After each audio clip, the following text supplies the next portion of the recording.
A partir de agora, entra no ar mais um programa da sua TVH, TV do Habilidoso. Curta, comente, compartilhe, deixe seu like. Seja membro do canal, ajude a mantê-lo.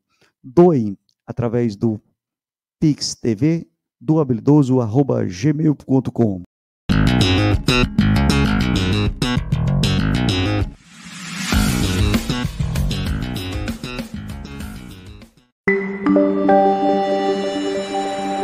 TV HBR, o canal mais habilidoso do Brasil. Olá, boa noite, bom dia, boa tarde, tudo bem? Mais um programa Caos e Caos, hoje é o 6º episódio, né? Novamente aqui com os amigos Bezerrinha, jornalista, e professor Evaldo Lima, ex-vereador e professor de História aqui em Fortaleza, Ceará. Nós iremos tratar um pouco hoje sobre causas ligadas à data magna, né, sobre causos políticos, brigas entre ministros e deputados, como quem sabe aqui o caso Ciro, do Camilo Santana e do Mendonça Filho, né, e 60 anos da ditadura, e outros casos aqui com os nossos mestres. E quem sabe um caso de futebol, né, já que o Vozão derrotou o Ferrinho, né, Bezerrinha? E vai para a final com o Fortaleza. Não, que eu já começo cabisbaixo, mas acho que o Ferroviário jogou com muita dignidade as duas partidas. Jogou muito bem.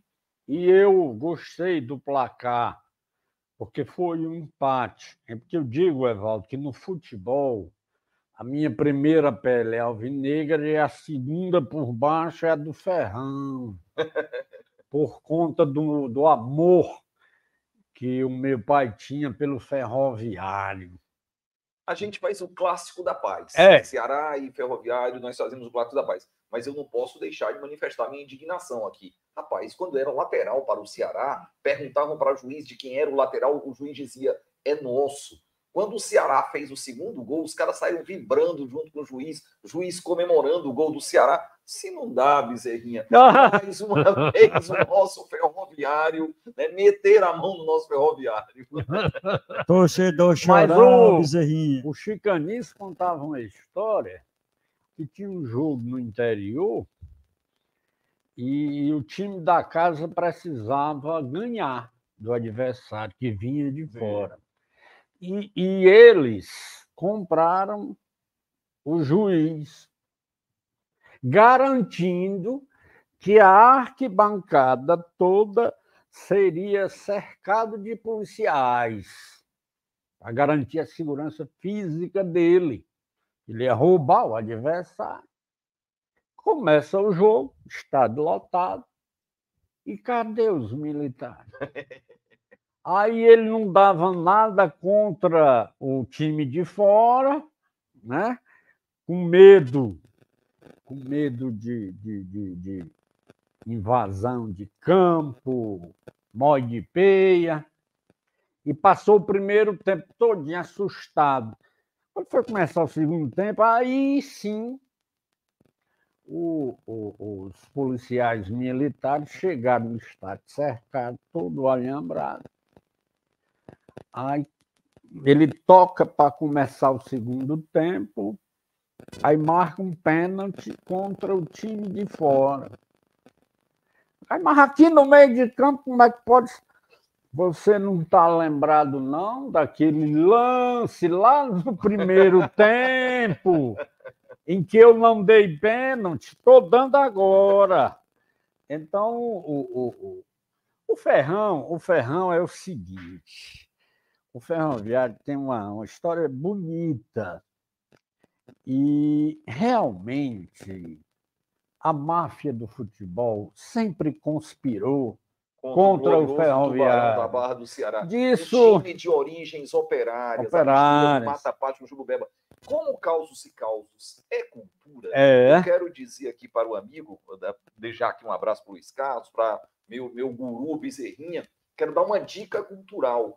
Assistam, procura aí, a um filme chamado Boleiros, do Hugo Giorgetti. Porque essas histórias que o Bezerrinha gosta de contar, que eu também gosto de escutar, de contar e de escutar, esse filme é maravilhoso. São dois boleiros, boleiros 1, boleiros 2, e são causos de futebol. Velhos jogadores de futebol, Bezerrinha, que se encontram em mesa de bar e vão relembrar as suas histórias de futebol. Não deixa de assistir Boleiros. E tem um episódio dedicado exatamente a um Tá juiz. No YouTube? Eu acho que tá no YouTube, você consegue localizar. Eu vou procurar. Faça essa pesquisa, porque vale muito a pena. Boleiros, do Hugo Georgetti. E tem um caso de um juiz de futebol, eu acho que é um ator muito legal, que é o Otávio Augusto, acho que é o Otávio Muito Augusto. Bom. Bom demais. E que ele é o dito cujo juiz ladrão. Eu não estou me referindo àquele juiz lá da Lava Jato, que está na iminência de ser caçado. Eu estou falando dos outros juízes ladrões. E tem um fato interessante na relação do meu pai com o ferroviário. Meu pai veio para cá muito novo, 20 e poucos anos. O primeiro, ele não passou a torcer Ferroviário no primeiro jogo. Só a partir do segundo jogo ele passou a torcer Ferroviário. É porque no primeiro jogo, meu pai era militar e ele estava de serviço dentro do campo sem poder assistir ao jogo, porque os militares ficam de frente para as torcidas. E ele não sabia nem quem era que estava jogando. E era o Ferroviário. E o Ferroviário, nesse era 47. Aí, no primeiro jogo, que ele ficou de costas para o jogo, ele não viu a vitória do Ferroviário. No segundo jogo, aí sim, convidado que fora pelo o comandante da polícia dele da época, ele foi, né, ao lado do comandante, aí viu o jogo. E o Ferroviário ganhou e ele adorou as cores do Ferroviário. De sorte que foram 40 anos sem perder um só jogo do Ferroviário. Está coberto de razão. E só relembrando, o Ferroviário é um time de origem operária, da mesma tradição, por exemplo, do Operário do Mato Grosso, da Ferroviária de Araraquara, do Ferrocarril da Argentina e de outros times que têm essa tradição proletária, porque o Ferroviário é orgulho da classe operária, da Barra do Ceará e do futebol brasileiro. E me faz lembrar saudoso Padre Haroldo, meu amigo Padre Haroldo, que você fez a biografia dele, que infelizmente ainda não chegou às minhas mãos. Chegará. Com os olhos ávidos. Você não fez o Pix, Bezerrinha, ainda. O companheiro Padre Haroldo é extraordinário. Tive a alegria, junto com o meu amigo professor Nonato, de escrever essa biografia, esse sacerdote da fé, da esperança, da luta política e dos melhores ensinamentos do cristianismo, a trajetória do Padre Haroldo no Pirambu. O Padre Haroldo, secretário de Educação, olha só, Bezerrinha, eu peguei aqui um panfleto da campanha da Maria Luísa Fontenelle. A vitória do improvável. Eleita prefeita de Fortaleza, a primeira mulher prefeita de Fortaleza. Panfleto deixado aqui por ela, hein, gente? Quando teve aqui no bate-papo sobre vidas públicas, né? No dia 15 de novembro. E tem uma curiosidade, Evaldo, me permite. Padre Haroldo foi o secretário da Educação dela. A Maria ganhou essa eleição de uma forma magnífica. Foi a campanha mais... Aliás, a segunda mais linda que eu acompanhei. Qual foi a primeira? A primeira foi a do Lula, em 89. Fantástica. Agora, a eleição da Maria foi, assim, um fato inesquecível, memorável, porque... Naquela época, as pesquisas elas só podiam ser veiculadas 15 dias antes da eleição. E o Ibope, no dia 31 de outubro, saiu com a eleição era 15 de novembro. O Ibope soltou uma pesquisa no dia 31 de outubro, 15 dias, portanto, antes da eleição. O Paes tinha 41%, o Lúcio 21,5% e a Maria 10%. Pesquisa... Eleição em turno único, né? Não tinha turno único. Aí depois, o Carlos Augusto Montenegro, que era o dono do Ibope, Aí perguntaram por que aquela... do Botafogo. Por que aquela barrigada. Ele disse, não, que a gente achou que a eleição já estava resolvida em Fortaleza e mandamos nossos pesquisadores para Recife, onde a eleição estava enrolada. Conversa para boi dormir.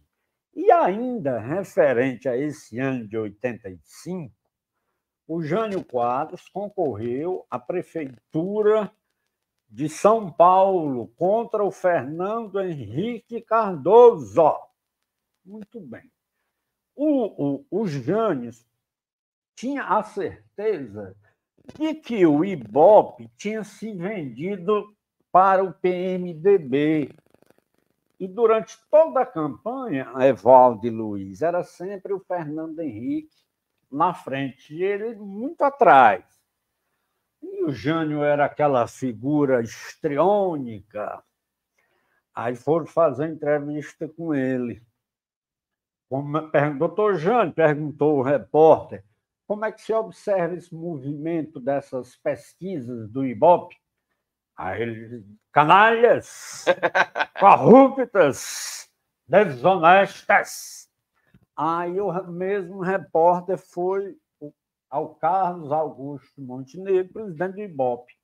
Doutor Carlos, o seu Jânio diz que as suas pesquisas são irresponsáveis, fraudulentas e corruptas. Aí o Montenegro, do alto da sua arrogância e prepotência, disse, eu não vou responder esse Jânio, não, isso é um doente. Aí o mesmo repórter voltou no Jânio. Aí disse, doutor Jânio, o homem do Ibope disse que não vai responder o senhor porque o senhor é um doente. Aí o Jânio, maravilhoso como era na sua estilada, disse, vá ver, ele é melhor médico do que pesquisador eleitoral. E acabou o Jânio. O doente. O doente. Tem uma história muito interessante a respeito disso aí, é o fato de que não se divulgava a pesquisa 15 dias antes da eleição, e aí a pesquisa não conseguia captar o espírito do tempo, porque você tinha que perceber a tendência, né? Quem estava numa curva de crescimento e quem estava caindo. Em 15 dias, tudo podia mudar. Como continua, tudo pode mudar, tudo muda o tempo todo. O que é uma coisa interessante é que no dia da eleição, a Folha de São Paulo, salvo engano, foi a Folha de São Paulo mesmo, a Folha de São Paulo colocou o Fernando Henrique Cardoso, candidato a prefeito, favoritíssimo para ganhar as eleições para a Prefeitura de São Paulo em 1985, o Fernando Henrique Cardoso sentado na cadeira do prefeito. Revista Veja. Revista Veja, né? Revista Veja, ele foi para dar uma entrevista no prédio da prefeitura. À época, o prefeito era o Mário Covas. Era o Mário Covas. Prefeito biônico. É o que ocorre? O Fernando Henrique foi dar essa entrevista para a Veja e sentou na cadeira do prefeito. Foi feita a foto e acabou sendo divulgada. E o Fernando Henrique Cardoso, como todos sabem, perdeu a eleição. Perdeu a eleição. E no dia 1º de janeiro de 1986, quando o Jânio tomou posse, que foi sentar na cadeira de prefeito, ele levou aquele Baygon, aí desinfetou. Mas, doutor Jânio, o que é isso aí com esse Baygon? Ele disse, nádegas inadequadas fizeram uso desta cadeira. Genial. Então, gente... É só aqui que a gente escuta histórias dessa dimensão do Bezerrinha. Luiz, estou com saudade de você. Fala alguma coisa aqui, amigo Luiz. Pois é, eu estou vendo só os craques falando, eu estou só aqui como coadjuvante. Mas pedir a você que mande sua mensagem, comente, conte um caos, para a gente interagir aqui com vocês diretamente no YouTube da TVH, a sua TV W12. Vem para o YouTube, ajuda a gente a crescer, compartilha essa live e comenta. Vamos falar agora sobre a data magna de Fortaleza, a data da abolição. O Evaldo vai nos contar uns causos aí sobre esse importante período da história cearense. Não é Fortaleza. Não é Fortaleza. Cearense. Redenção. Cearense. Na verdade, meus amigos, minhas amigas, o que acontece aqui permanentemente é que a gente faz uma pauta e essa pauta acaba sendo subvertida pela lógica, pela dinâmica da conversa. E eu fico todo perdido. Só de fora da câmera que vocês não estão me vendo. Chegou aqui, rapaz, hoje vamos falar sobre a data magna, né? É importante fazer esse registro. Deixa eu colocar aqui. A data magna é a data mais importante do Ceará. É um feriado estadual, foi produto de uma emenda à Constituição do deputado Lula Moraes, do então deputado Lula Moraes, do PCdoB. Não foi um projeto dele, de lei. Foi uma emenda, né? Não, foi um projeto de lei. Não era emenda à Constituição. Aí acabou sendo incorporado virou lei. Virou lei, né?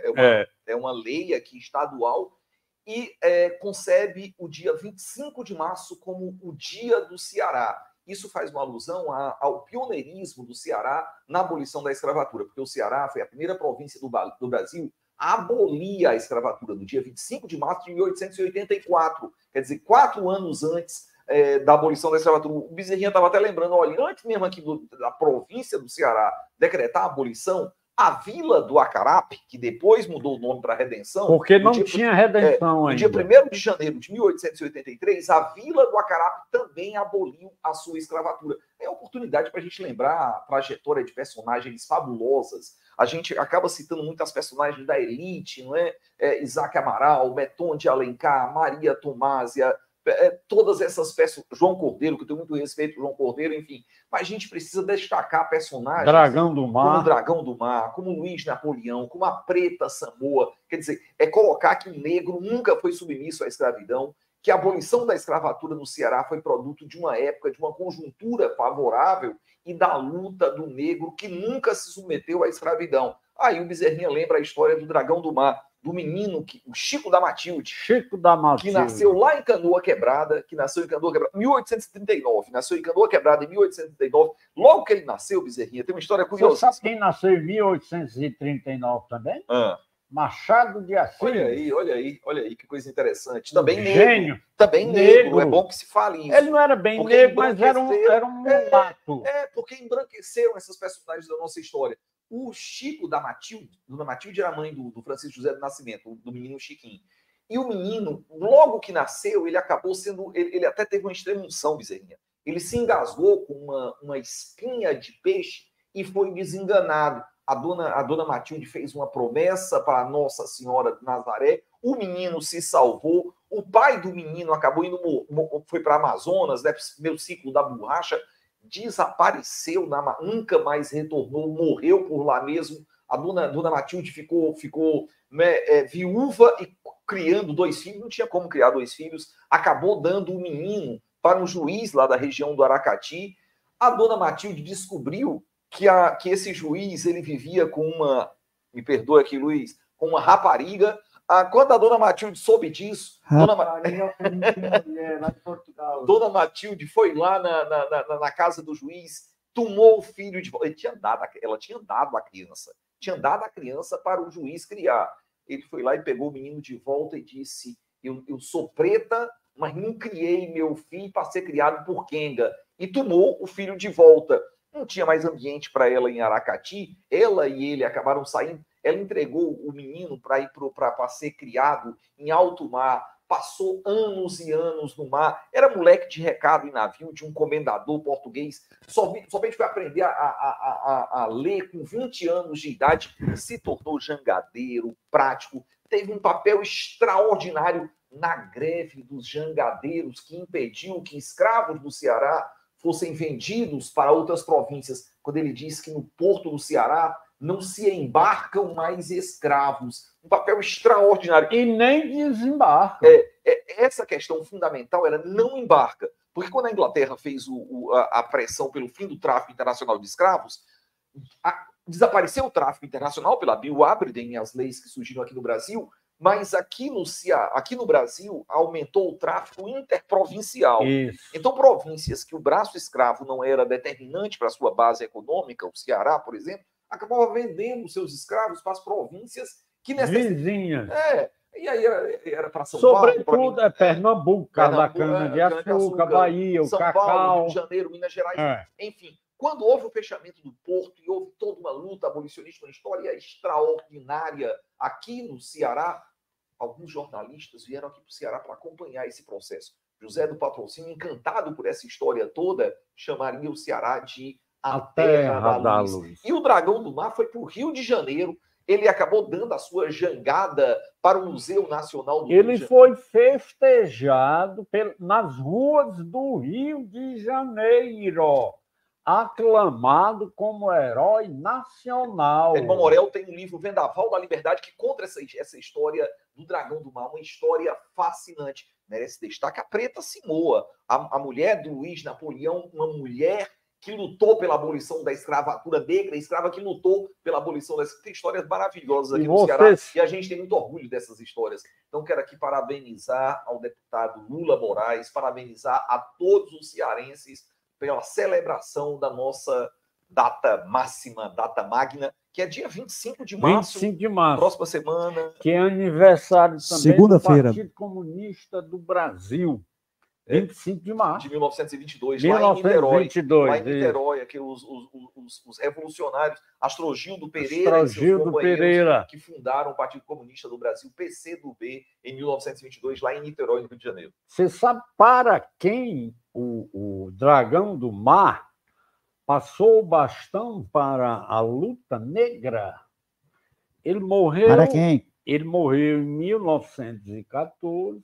E neste ano nasceu outro grande herói negro, Abdias do Nascimento. O Abdias foi espetacular.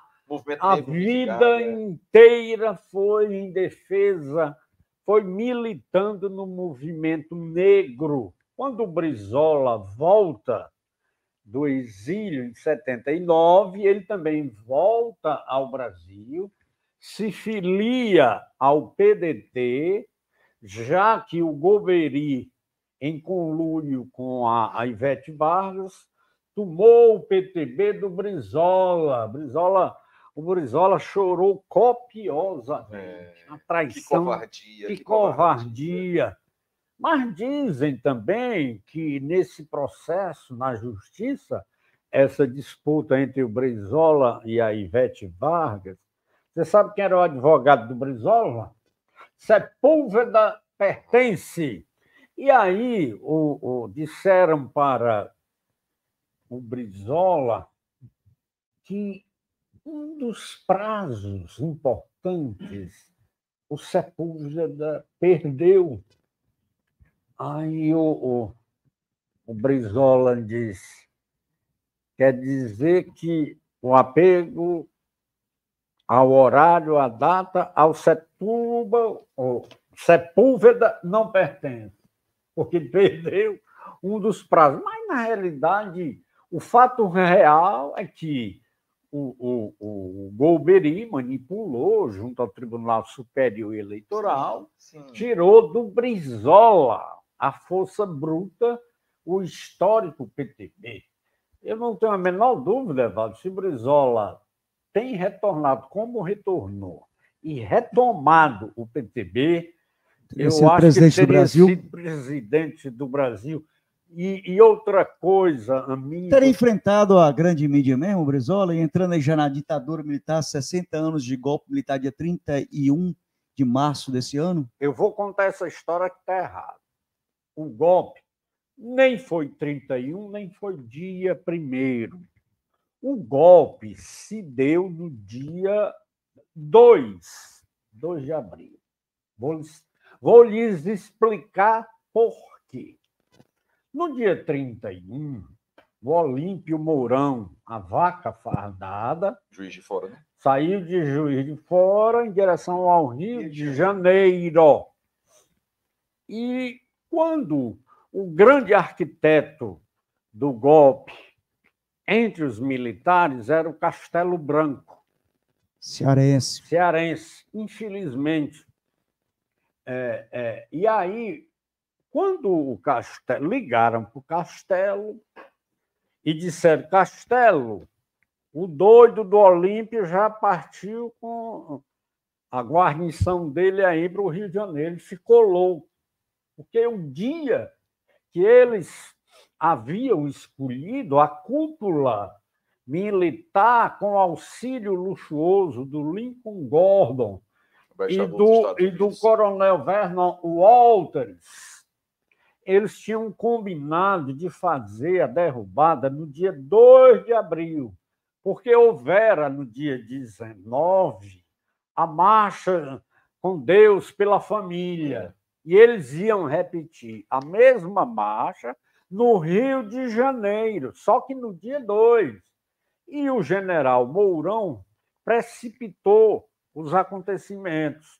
No dia 1º, o Mourão Jango... é o mês de hoje? Hein? O Mourão é o mês de hoje? Não. Olímpio Mourão, que foi responsável também pelo golpe de 37. Sim.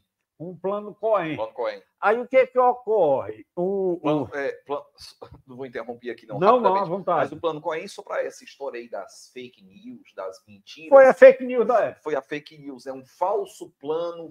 Na teoria, teria sido um plano elaborado pelos comunistas para tomar o poder no Brasil. E, na verdade, foi um plano forjado pelos militares, na época, Olímpio Mourão. Agora, dizem, eu já li livros que dizem, em relação ao plano Cohen, que o Mourão, que a época era só um capitão, não tinha tutano. Quem fez realmente o plano Cohen foi o Góes Monteiro. Sim. Entregou para ele e ele apresentou essa fake news. Sim. Mas voltando a 64, no dia 1º, o Jango estava no Rio, no Palácio Laranjeiras, e saiu, depois de informado do plano golpista e da marcha do Mourão, ele pega um avião, vai para Brasília. E lá faz alguns despachos, toma algumas medidas e resolve sair de Brasília... Para o Rio.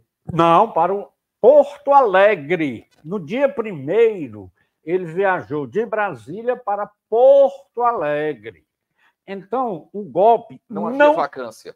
Não, o golpe não se deu pelas armas. O golpe foi institucional. E este golpe institucional ocorreu na madrugada do dia 2 de abril, quando o então presidente do Congresso Nacional... Não, era o presidente do Congresso, Auro Moura Andrade, que era presidente do Senado e, portanto, presidente do Congresso. Ele fez uma sessão relâmpago de 2 minutos. Já era madrugada do dia 2 de abril. Ele fez essa sessão, declarou vaga a presidência da República num golpe. O Jango ainda estava no Brasil, estava em Porto Alegre. O argumento é exatamente que o presidente não tinha deixado o país. O país, no dizer dele, estava acéfalo. Aí você sabe que... E por que conta que foi na madrugada do 31 para o dia 1º? Não, tá tudo errado. Foi na madrugada do dia 2. Ele declarou... Qual é a sua fonte? A fonte é o jornalista que estava no dia com o Jango, o grande Flávio Tavares, que é lá do Rio Grande do Sul. Hélio Gaspar. E, na verdade, a gente está falando de questões factuais que são fatos históricos. O problema é que a simbologia acaba adotando determinadas datas, determinados marcos. O golpe... O marco oficial é 31 de março, mas está errado. Está errado. Conforme o Bezerrinha. Nem é dia 1º, é dia 2. O golpe daqui foi diferente do golpe do Allende. Lá no Chile, em 73, no dia 11, eles invadiram a sede da presidência. Palácio da Moneda. Aqui não houve, digamos assim, do ponto de vista estratégico, nenhum tiro.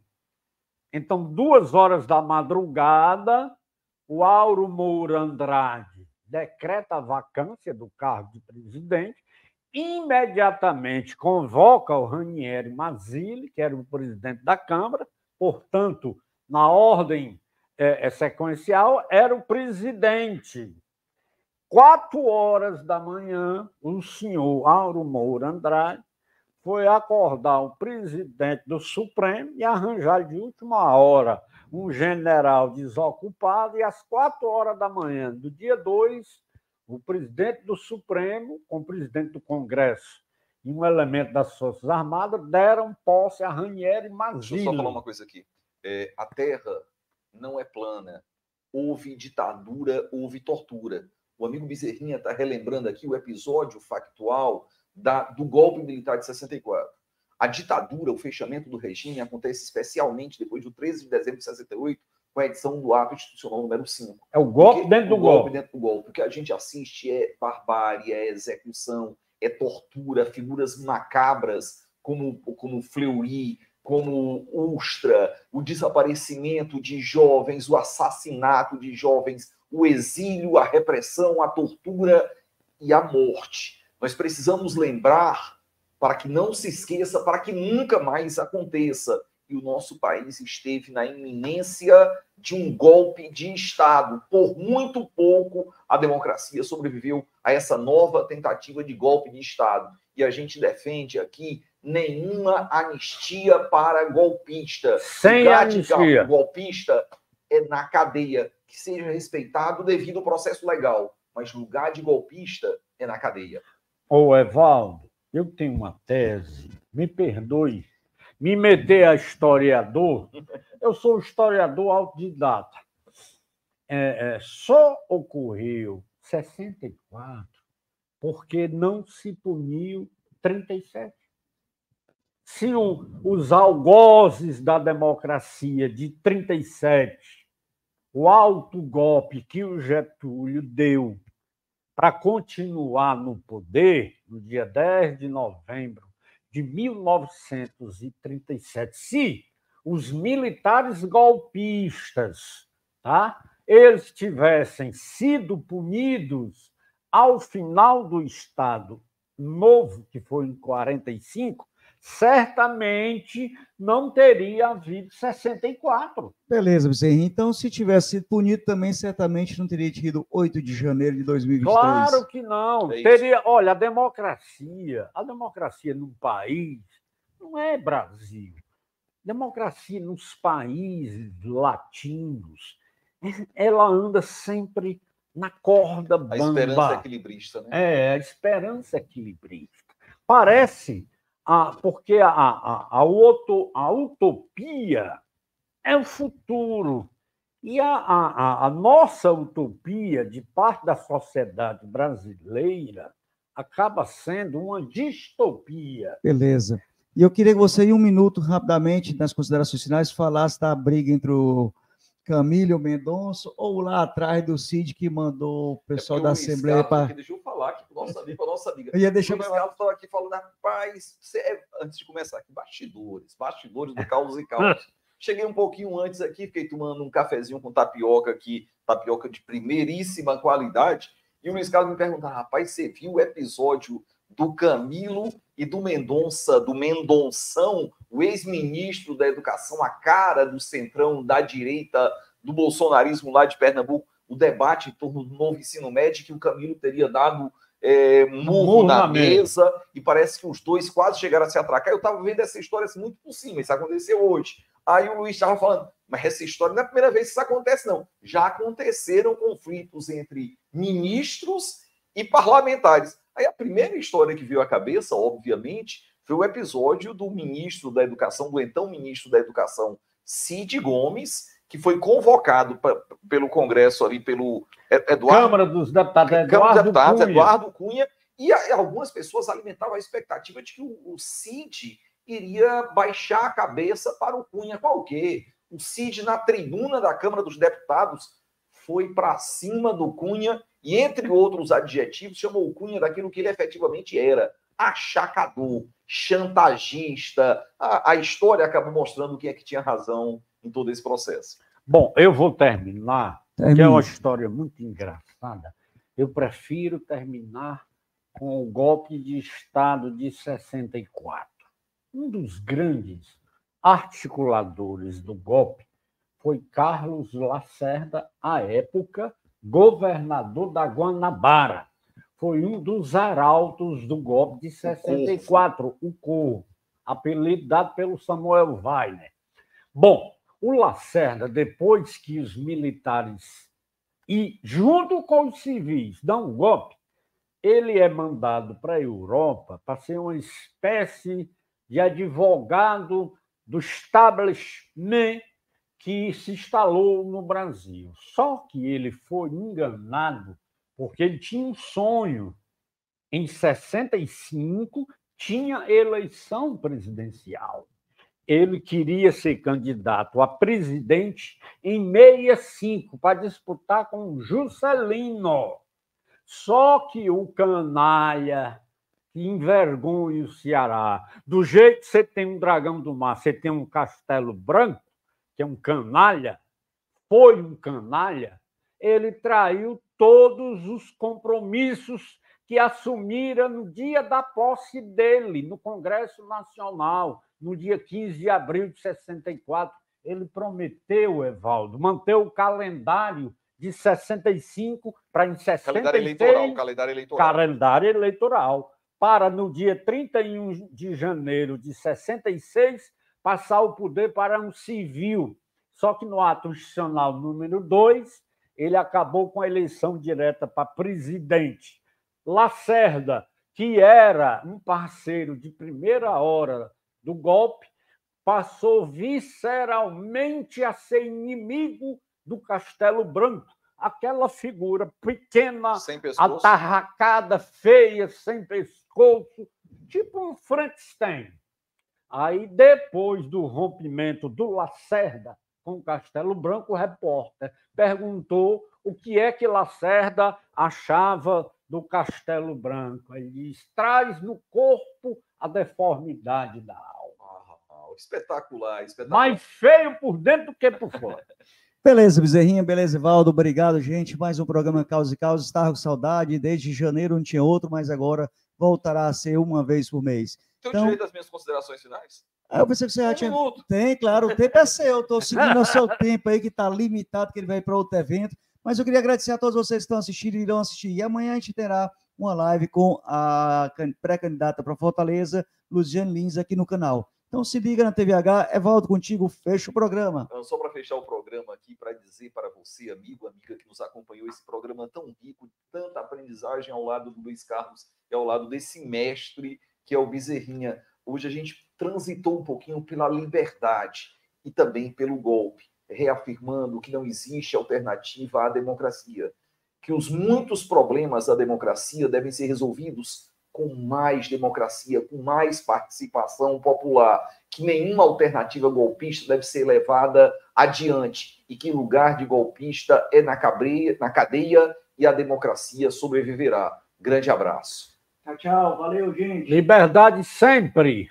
Sempre.